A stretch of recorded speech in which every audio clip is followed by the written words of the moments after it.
Minute بھی برا نہیں آتا. پچھلا سبق سنانا بھی ہے, آگے کچھ نہ کچھ اس میں پڑھ کے بھی جانا, تو کتنا قرآن ایک منٹ میں وہ سیکھ کے بیچارہ کیا ہوگا. اور اگر کبھی قاری صاحب گروپ بندی کر کے بچوں کو کوئی نماز یا دعائیں سکھانا چاہیں تو مائیں دروازوں تک پہنچ جاتی ہیں کہ قاری صاحب کو نہیں پتا کہ بچہ اسکول سے لیٹ ہو رہا ہے, سارا دن اس کو آج ہی سکھانا تھا. یہ ہمارے رویے ہیں کتاب رحمت قرآن مجید کے حوالے سے. پچھلے سال رمضان میں پڑھا تھا, پھر سال گزر گیا, ہم نے دوبارہ کھول کے بھی دیکھا کہ اس میں لکھا گیا. اچھا, یہ تو تصویر کا ایک رخ ہے. وہی بچہ جب گھر واپس پلٹتا ہے, ماں جلدی سے پکڑ کر بچے کو نہلاتی ہے, اس کی آنکھوں میں سرما, اس کے بالوں میں تیل لگاتی ہے. رات سے یونیفارم پریس کیا تھا کہ کہیں باپڈا والے لائٹ نہ بند کر دے اور بچہ اسکول جانے سے لیٹ نہ ہو جائے.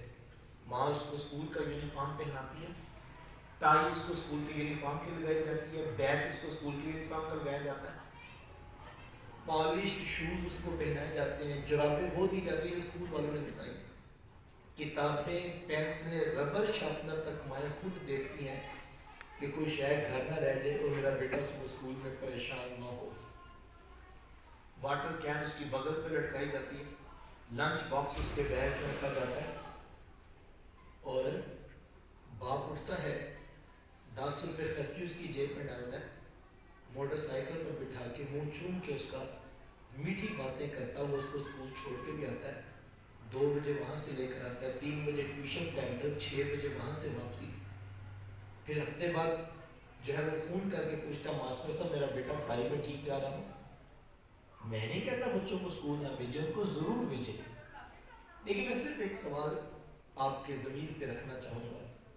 کبھی تنہائی میں یہ سوچیے گا کہ وہ رب کے قرآن کو کتنی عزت دی تھی اور شام تک دنیاوی تعلیم کے لیے ہم کتنے تڑپے, اور پھر کل کو وہی ماں باپ آ کر کہتے ہیں کہ جناب بچہ ہماری بات نہیں مانتا.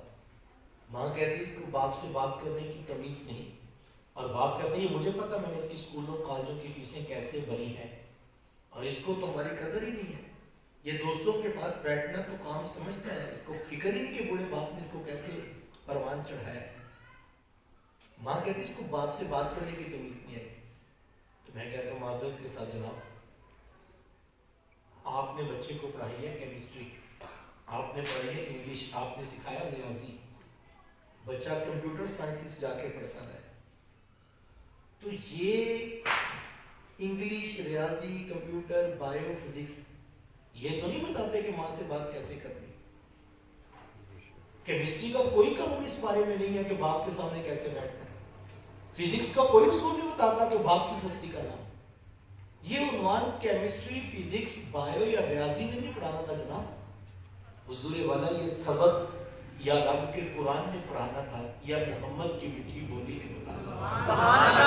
لیکن نہ ہم نے قرآن پڑھایا, نہ ہم نے حدیث پڑھائی, اور نتیجہ وہ مان رہے جو قرآن اور حدیث سے پیدا ہو. دیکھیں سادہ سی بات ہے, آپ بیکری پہ چلے گئے اور آپ اسے کہیں جناب 1 لیٹر پیٹرول دے دیں, تو کیا کہے گا؟ وہ کہے گا بھائی یہاں سے پیٹرول نہیں ملتا. آپ پیٹرول پمپ پہ چلے جائیں اور آپ کہیں کہ جناب 1 درجن انڈے اور 1 بریڈ دے دیں, تو کیا کہے گا؟ بھائی یہاں سے یہ چیزیں نہیں ملتی. جو چیز چاہیے وہ وہیں سے ملے گی جہاں موجود ہوگی. آپ اپنے بچے کو فزکس ضرور پڑھائیں, کیمسٹری ضرور پڑھائیں, انگلش ضرور سکھائیں, کمپیوٹر سائنس اس کو سکھائیں, اس نے دنیا گزارے, اس نے زندگی گزاری, اس کو یہ آنے چاہیے. لیکن یہ یاد رہے وہاں سے پڑھنے کے بعد اس کو ایک کاغذ ڈگری کا ملے گا جس کے بل بوتے پہ آپ کے بیٹے کو نوکری اچھی ملے گی, کاروبار اچھا ملے گا, روزگار اچھا ملے گا, اس کا معاش اچھا ہوگا. یہ سارا کچھ ہونا چاہیے, میں اس کی نفی نہیں کرتا.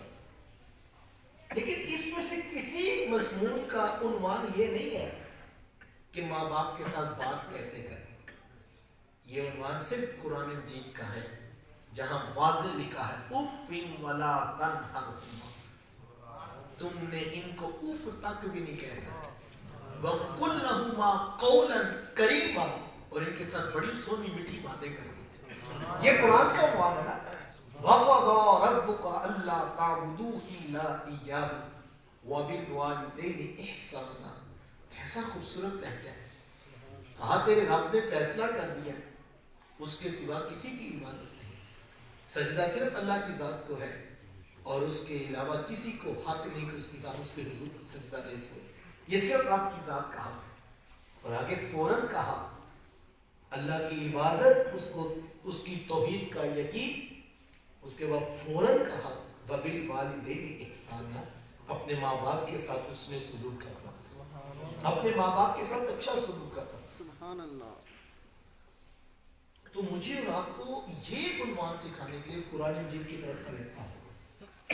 اب آج ہمارے یہاں کتنے لوگ ہیں جو کہتے ہیں کہ بچے گناہوں میں مبتلا ہو, جو کہتے ہیں کہ بچوں کے لہجوں میں تمیز نہیں ہے, اخلاقیات نہیں. جناب یہ سبق سارا قرآن میں لکھا ہوا ہے اور وہ قرآن سال ہر سال سے ہمارے گھر میں پڑا ہوتا, لیکن ہم نے اس کے لیے ضرورت ہی نہیں محسوس کی.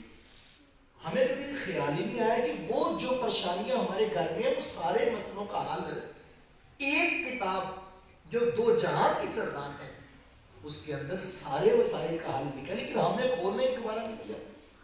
ہم نے بس یہ سمجھا کہ بیٹی کو رخصت کرتے وقت قرآن کے سائے کے نیچے رخصت کرو تو اس سے گھر میں برکت ہوگی, اس کا گھر آباد ہوگا.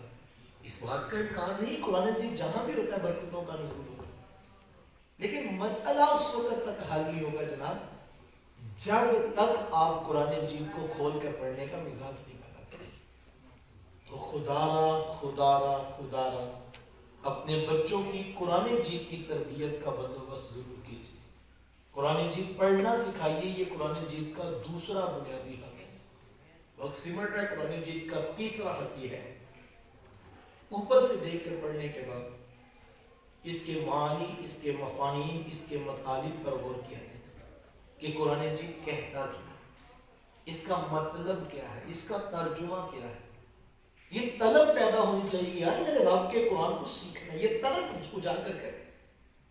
دنیا جہاں کے سارے حساب و کتاب آتے ہیں, دنیا جہاں کی ساری کتابیں ہم پڑھنا جانتے ہیں, ہر موضوع کے اوپر گھنٹوں بحث ہم کر سکتے ہیں, وہ بھلے سیاست کا موضوع ہو یا معاشرت کا موضوع ہو یا معاشیات کا موضوع ہو, ہمیں ہر چیز پر گفتگو کرنا آتی ہے. ہمیں قرآن پڑھنا کیوں نہیں آتا؟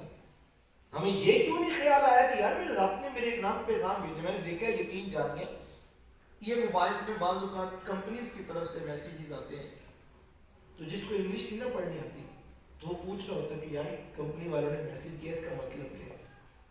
تو کوئی دیکھتا تو کہتا ہے یار یہ بس روٹین کا میسیج ہے, ان کی کوئی ایڈورٹائزمنٹ چل رہی ہے اس کا میسیج. وہ کہتے ہیں مطلب کیا ہے, یہ بتاؤ آخر کمپنی والوں نے میسیج کیا, اس کا کوئی معنی ہے ہوگا کیا مطلب کیا ہو. ہر ایک کمپنی جس کو ہم جانتے ہی نہیں ہیں وہ ایک میسیج کر دے, ہم بندہ تلاش کرتے ہیں جو مطلب بتا دے. ایک خالق جس نے ہمیں پیدا کیا, اس نے ایک پیغام بھیجا, ہم نے آج تک یہ سوچا ہی نہیں کہ یار اس میں لکھا کیا ہوگا. اس میں میرے نام پیغام آیا, یہ آپ کے نام پیغام آیا. کوئی آ کے کہہ دے نا کہ جناب یہ وزیر صاحب نے آپ کو خط لکھا ہے, میں دیکھوں شاید کو نیند کیسے آتی ہے. جب تک ہم اس کا معنی, مطلب, مفہوم, مقصد نہ نکالے ہمیں چین کی نیند نہیں آئے. کسی دوست کی طرف سے آیا ہوا خط جب تک ہمیں اس کا مفہوم, مطلب, مقصد نہ سمجھ آ جائے ہمیں چین کی نیند نہیں آ سکتی. اور میں کتنا خوش قسمت, آپ کتنے خوش بخت ہیں کہ عرش کے رحمان نے ہمارے نام ایک خط بھی بھیجا, پیغام بھی بھیجا, مقصد حیات بھی بھیجا. اور یہ ہمارے تک نہیں, بھیجنے کے بعد فرمایا اِنَّا نَحْنُ نَزَّلْنَا الذِّكْرَ وَإِنَّا لَهُ لَحَافِظُونَ. فرمایا یہ ذکر ہم نے نازل کیا ہے اور تمہارے نام یہ جو پیغام بھیجا اس کی حفاظت ہم فرما دیں. تو محفوظ رکھا, اس کی زبر زیر نہیں ہلنے دی, اس کے اندر شاید مد کا فرق نہیں آنے دیا کہ میرے شاہکار نے اس کو سیکھنا ہے, اس میں فرق نہ آ جائے. میرے بندے نے اس کو پڑھنا ہے, اس کی زبر زیر بھی ٹھیک رہے. اس کو میں جو چاہتا ہوں, جس طرح کا بندہ میں نے بنانا ہے, اس کا مقصد حیات جو میں نے بیان کیا وہ اس کو پڑھے گا, اس کے مطابق زندگی گزارے. صاحبو اس کے معنی اور مطالب پہ غور کرو. ہم نے دیکھا لوگ ابھی رمضان المبارک آ رہے ہیں, بہت سارے لوگ صبح فجر کے بعد قرآن مجید پڑھتے ہیں, کچھ روزہ رکھنے کے بعد سحری سے وقت فجر سے پہلے آ کے مسجد میں قرآن مجید پڑھتے ہیں. بڑی خوشی کی بات ہے لوگ قرآن مجید پڑھ رہے ہوتے ہیں. میں نے بہت سارے لوگوں کے ہاتھوں میں اذان سے قبل, فجر کی جماعت سے قبل قرآن مجید دیکھا, آپ بھی دیکھتے ہیں, بڑی خوشی کی بات ہے. لیکن مجھے اس بات پر ابھی تک بھی دکھ ہے ساتھ صاحب کہ میں نے کسی کے ہاتھ میں ترجمے والا قرآن نہیں دیکھا.